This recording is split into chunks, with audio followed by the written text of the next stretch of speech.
नमस्कार, मैं हूं अनिल सिंह और आप देख रहे हैं आज का भारत। तो मैं गेहूं खरीद की जो अपडेट है, गेहूं खरीद की जो प्रक्रिया है, गेहूं खरीद की जो ताजा तरीन स्थिति है, वो हम दिखाने के लिए आपको यहाँ तिकोनिया आए हैं। ये हम तिकोनिया मंडी में हम यहाँ पे स्थित हैं। तिकोनिया मंडी बिल्कुल भारत नेपाल बॉर्डर पे है और यहाँ पे देखिए आरएफसी के 4-5 बैनर ये लगे हुए हैं। आरएफसी क्रय एजेंसी के 4-5 बैनर लगे हुए हैं।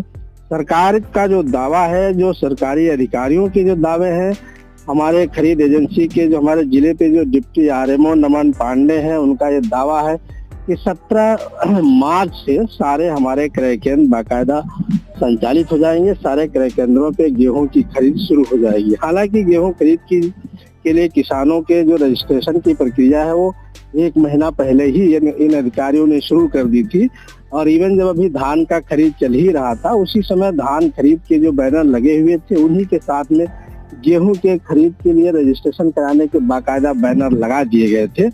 और सरकार के जो अधिकारी हैं, उन अधिकारियों के दावे थे कि मतलब कम से कम 15,000 या कितने किसानों ने रजिस्ट्रेशन भी करा लिया है। इस आंकड़े को मैं पूरी तरह से भी सर्टिफाई नहीं कर पा रहा हूँ, ये घट बढ़ भी सकता है, लेकिन उनका कहना था कि 17 मार्च से हर हाल में सारे क्रय केंद्रों पे गेहूं की खरीद शुरू हो जाएगी। मैं आपको दिखा रहा हूँ कि देखिए क्रय केंद्र के बैनर लगे हुए हैं। पूरे मंडी में सन्नाटा है, कहीं न कुर्सी है, न मशीन है, न बोरा है, न कोई मापने का यंत्र है, न गेहूं सुखाने का यंत्र है, मीन्स कहीं कुछ भी नहीं है। और जो डिप्टी आरएमओ हमारे जिले के हैं वो दावा कर रहे हैं कि 17 मार्च से गेहूं की खरीद शुरू हो गई। जब हम लोग और तहकीकात के तौर पे और जब हम लोग गाँव की तरफ बढ़े, जब खेतों की तरफ बढ़े, तभी देखे कि कहीं भी गेहूं की कटाई भी नहीं शुरू हुई है।